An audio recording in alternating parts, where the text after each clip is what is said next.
Oke, bismillahirrahmanirrahim. Assalamualaikum warahmatullahi wabarakatuh. Pada pertemuan ini saya akan menjelaskan bagian metodologi penelitian, melanjutkan season sebelumnya. Yang pertama kita akan bahas mengenai ini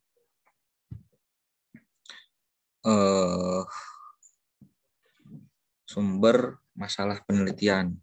Jadi ada masalah penelitian ini, ada yang terapan dan teoritis ya sumber masalahnya itu.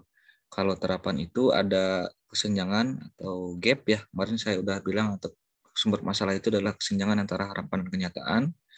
Nah, kalau lebih diperinci, adanya kesenjangan gap antara apa yang seharusnya terjadi. Jadi ada kalau di pengukuran itu kemarin saya bilang standarisasinya begitu tidak sesuai dengan harapan. Nah, itu juga bisa dijadikan latar belakang gitu ya. Nah, gap yang jelas gitu. Adanya kesangsian atau keraguan itu juga bisa gitu. Adanya perubahan kebijakan fenomena, terus adanya aktivitas bisnis atau tingkat individu atau organisasi. Nah, itu yang terapan ya, jadi jelas ada gapnya. Kalau di pengukuran itu yang kemarin saya jelaskan ada gapnya itu beda antara standarisasi dengan yang diharapkan. Kalau ini antara kesenjangan dengan kenyataannya berbeda begitu. Jadi seharusnya seperti ini, yang terjadinya malah berbeda begitu ya. Nah, kalau yang masalah teoritis, adanya keterbatasan penelitian sebelumnya. Jadi penelitiannya masih terbatas dan perlu dikembangkan. Misalkan untuk bahas mengenai bioflok begitu. Nah, bioflok itu misalkan penggunaan alatnya masih misalkan seperti alat yang lama saja gitu. Nah, kita perlu pengembangan mungkin pakai alat-alat yang lain itu juga boleh. Nah, adanya konsep hubungan antar variabel yang belum jelas. Jadi kalau kita baca di jurnal dan lain sebagainya mungkin ada variabel yang bebas gitu yang mendukung untuk penelitian tersebut, mungkin ada variabel-variabel lain yang mungkin bisa kita teliti gitu. Kalau misalkan di masalah pendidikan mungkin bisa jadi motivasinya dari minatnya begitu. Nah, itu juga bisa menjadi variabel atau bisa menjadi latar belakang gitu. Jadi kalau misalkan untuk penelitian ini diharapkan gitu kalau pada saat sebelum menyusun membuat gitu ada data pendukungnya lebih bagus, misalkan ada jurnalnya, ada bukunya, ada skripsi yang meneliti terdahulunya ada begitunya, itu bisa lebih kuat, jadi terlihatnya jadi pengembangan gitu.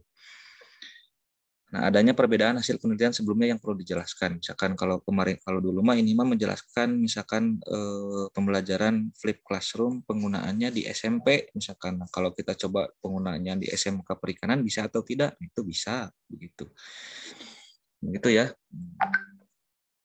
Ini masalah penelitian yang teoritis, jadi boleh didukung misalkan teori motivasi misalkan untuk meningkatkan siswa. Nah, itu misalkan teori motivasinya dijelaskan dulu di latar belakang. Ini misalkan teori motivasinya. Nah, yang menyebabkan kurangnya motivasi adalah ada beberapa faktor internal, eksternal dan lain sebagainya, itu dijelaskan juga gitu. Terus masalah penelitian teoritis adanya konsep hubungan antar variabel yang belum jelas. Jadi ketika misalkan ada beberapa variabel, 2 atau 3 variabel, mungkin konsep hubungannya belum, kalau irisannya di dalam bentuk 3 irisan itu belum jelas begitu. Nah, kalau belum jelas perlu dijelasin atau perlu penambahan apa yang namanya perlu penelitian atau perlu penegasan, atau itu bisa dijadikan bahan penelitian. Nah, adanya perbedaan hasil penelitian yang sebelumnya yang perlu dijelaskan. Kalau ini ya adanya perbedaan hasil penelitian misalkan, itu pun juga perlu penjelasan atau hal-hal lain yang perlu kita jelaskan, misalkan kenapa ini mah hipotesisnya berbeda begitu. Nah, itu pun atau kenapa hasil hasil penelitian di ikan misalkan objeknya berbeda. Nah, misalkan itu kan perlu penegasan gitu, makanya perlu penelitian lagi atau misalkan perlu ini. Nah, ini contoh latar belakang yang aplikatif ya, pengantar yang menjelaskan munculnya masalah, pernyataan masalah, dan oke, kemarin saya ngebimbing juga ada bahasa seperti ini. Kalau misalkan penerapan model pembelajaran itu, karena pembelajaran di lapangan itu masih bersifat konvensional. Nah, saya tanya apakah sudah lihat ke lapangan? Belum. Nah, karena yang dituliskan di latar belakang itu harus ada data dan fakta yang jelas begitu ya. Nah, kalaupun mau itu kan namanya justifikasi itu tidak boleh begitu. Itu harus dihapus tuh untuk dalam kajian begitu ya. Jadi tidak boleh dilakukan sih kalau menurut saya begitu ya. Kalau hal tersebut begitu ya. Nah, pengantar yang menjelaskan munculnya masalah pernyataan masalah plus fakta begitu ya.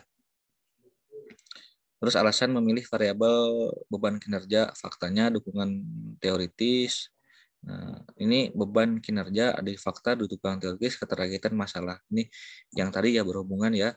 Jadi ketika menyusun permasalahan itu, yang pertama harus ada fakta. Fakta, dukungan teoritis. Fakta itu misalkan jurnal, buku itu kan datanya jelas, diambil dari mana itu sudah jelas adanya. Itu observasi kalau ke lapangan mah begitu juga bisa. Nah, hubungan sejawat dengan masalah alasan pemilihan variabel kepuasan juga kalau kepuasan juga bisa juga. Nah, hal yang perlu dihindari latar belakang tidak boleh panjang lebar ya atau terlalu panjang dan lebar hanya merupakan kondisi sifat umum ini. Jadi kalau sampai awalan-awalan itu ada yang bahas sampai 5 lembar, 6 lembar begitu. Itu terlalu panjang gitu ya. Kalau bisa 1 lembar juga tidak apa-apa, menukik dari umum ke khusus maksi. Ya paling sedikit lah kalau ini 2 lembar lah gitu, paling maksimal lah 2 lembar gitu, paling sedikit 1 lembar.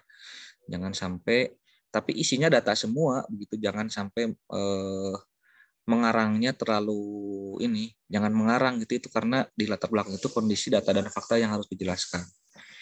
Nah, latar belakang tidak didukung dengan adanya gejala atau fakta permasalahan. Ini juga tidak boleh ya. Yang kayak tadi saya nanya, ini kamu dapat data dari mana? Ini saya ini aja Pak di lapangan. Ya, itu nggak boleh. Nah, jadi harus ada data dan fakta yang jelas. Nah, tidak diarah ancangan pengantar atau prolognya dulu lah kondisi umumnya seperti apa. Begitu itu harus pakai juga 1 paragraf juga cukup. Nah, masalah tidak didukung teori dan penelitian sebelumnya. Jadi minimal harus ada penelitian sebelumnya atau teori yang mendukung untuk memperkuat argumentasi ketika ini. Karena latar belakang itu adalah hal yang pertama fundamental paling vital ketika kita akan melaksanakan penelitian. Hal yang perlu dihindari, latar belakang penelitian sudah berisi kesimpulan. Nah, berdasarkan fakta diuraikan, maka peneliti perlu meneliti pengaruh ini misalkan atau jadi jangan kesimpulan, makanya kalau di latar belakang itu makanya perlu apa jangan berisi kesimpulan lah, makanya perlu kita menggunakan metode metode ini untuk melihat hasil bagaimana penelitian itu dilaksanakan, bisa seperti itu. Jangan hasilnya kalau menggunakan metode peneliti pasti akan bagus, nah, tidak boleh seperti itu. Jadi sifatnya kalau di latar belakang itu harus ini aja dulu apa bentuk pertanyaan besar.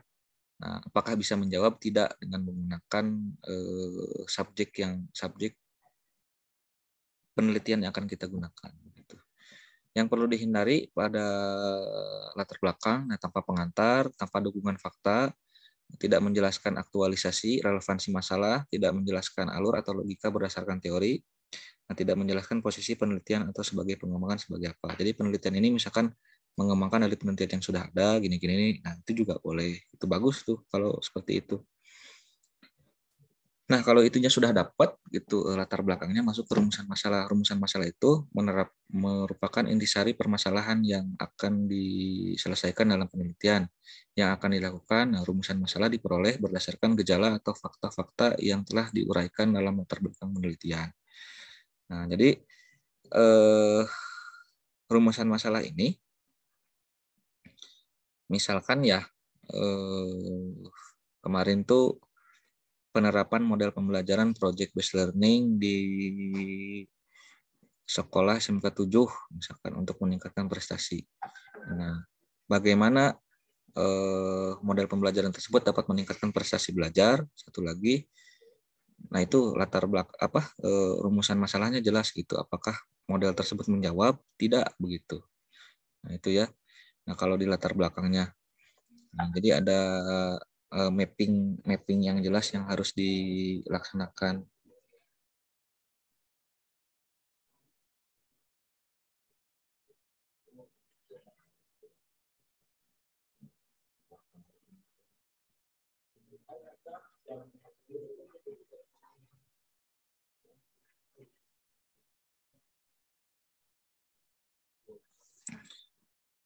Oke, hal yang perlu dihindari pada perumusan masalah. Nah, penelitian tidak melakukan perumusan masalah tetapi langsung merumuskan pernyataan penelitian. Nah, sehingga pernyataannya besar mengapa penelitian perlu dilakukan. Jadi yang menukik saja, kalau ini kan sifatnya masih ini ya, masih belajar dan sebagainya begitu.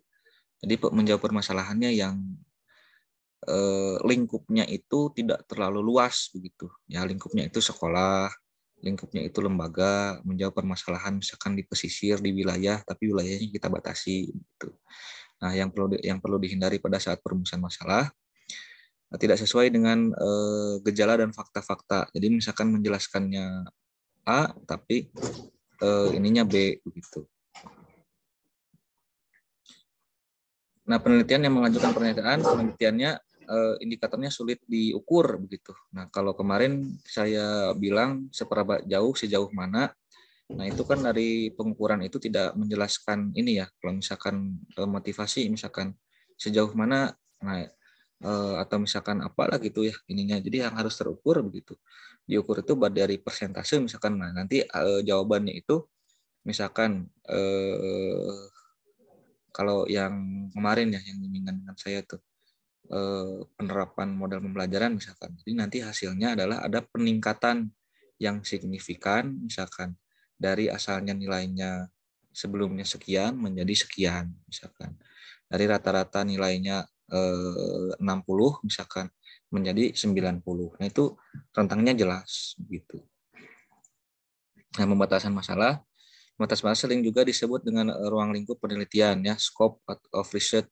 Permasalahan perlu dibatasi. Hal ini karena biasanya sangat luas dan tidak memungkinkan untuk diteliti semua. Agar penelitian dapat mengarah ke inti masalah yang sesungguhnya sehingga penelitian yang dihasilkan menjadi lebih fokus dan tajam. Pembatasan masalah dan penelitian bukan merupakan pembatasan akan waktu pelaksanaan penelitian, pembatasan ukuran sampel, pembatasan lokasi penelitian.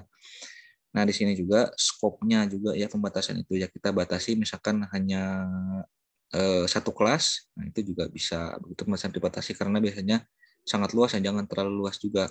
Nah, ada penelitian yang mengarah ke inti masalah sesungguhnya sehingga penelitian itu yang dihasilkan menjadi lebih fokus dan tajam. Jadi ke inti saja begitu. Nah, kalau tadi ke medianya saja, ke modelnya saja, misalkan nanti fokusnya ke prestasi, udah itu saja.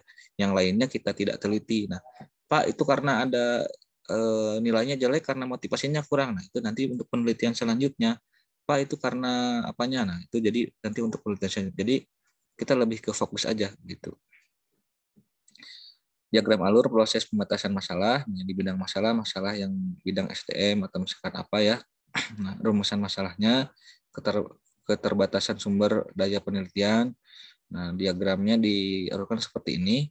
Nah, faktor esensial penyebab penurunan motivasi, misalkan ya pernyataan penelitian dari hipotesis. Nah, yang perlu dihindari pada pembatasan masalah ini dianggap sebagai pembatasannya misalkan jadi ada range waktu ya gitu yang dibatasi gitu. Ya, kalau misalkan di range waktu begitu ya. Kalau kemarin saya bilang tuh harus ada target. Kalau ini range waktu. Kalau misalkan range waktu itu misalkan kita penelitian itu harus ada siswa sekolah. Nah, kalaupun misalkan 6 bulan belum selesai, berarti 6 bulan ke depan kan masih ada siswa yang sekolah. Gitu. Nah, kalau misalkan penelitiannya di balai, nah jangan sampai misalkan kita punya targetan 6 bulan selesai, tapi 6 bulan belum selesai. Nah, 6 bulan ke depan kan balainya masih ada dan tetap bekerja. Gitu. Itu ya. Ini pembatasan dari sampel. Ini kan nanti tinggal pemilihan ininya sampel penelitiannya mau berapa dari jumlah populasi juga bisa. Itu pakai purposive random sampling ataupun lain sebagainya ya untuk pemilihan sampel. Pembatasan lokasi misalkan. Nah, penelitiannya nah kalau spesifik juga boleh di situ atau misalkan kan ini hanya dilakukan, nah, berarti di tempat lain tidak bisa dilakukan begitu. Nah, kalau kita misalkan menunjukkan lokasi tempat di Serang, misalkan itu boleh. Nah, kalau hanya dilakukan di situnya tidak boleh begitu karena dasarnya penelitian itu bisa dilakukan di mana saja. Nah, tujuan penelitian tunjukkan untuk menjawab permasalahan penelitian yang telah dirumuskan, Tujuan khususnya untuk digunakan untuk menjawab pertanyaan penelitian yang telah dirumuskan berdasarkan masalah. Jadi tujuan itu menjawab dari rumusan masalah ya. Kalau rumusannya 2, jawabannya juga tujuan penelitiannya juga 2. Gitu.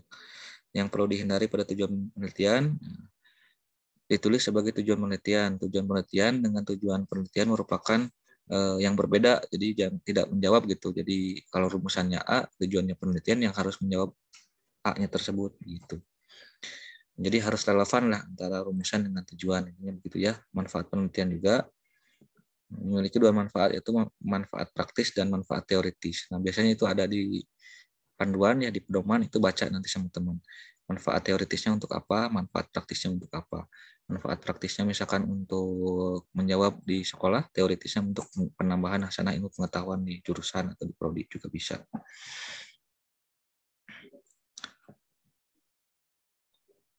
Oke, setelah pustaka. Nah, telah pustaka ini bagian dari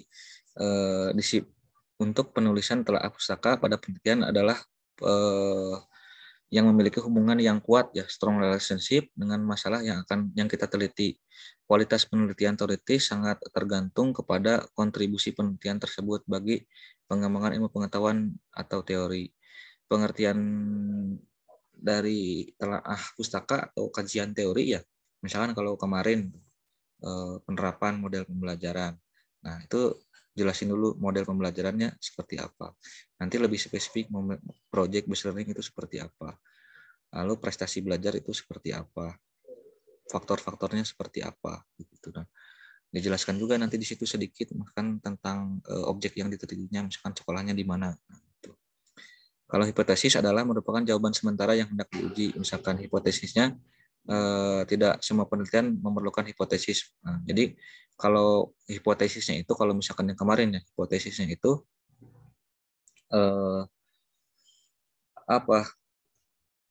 ada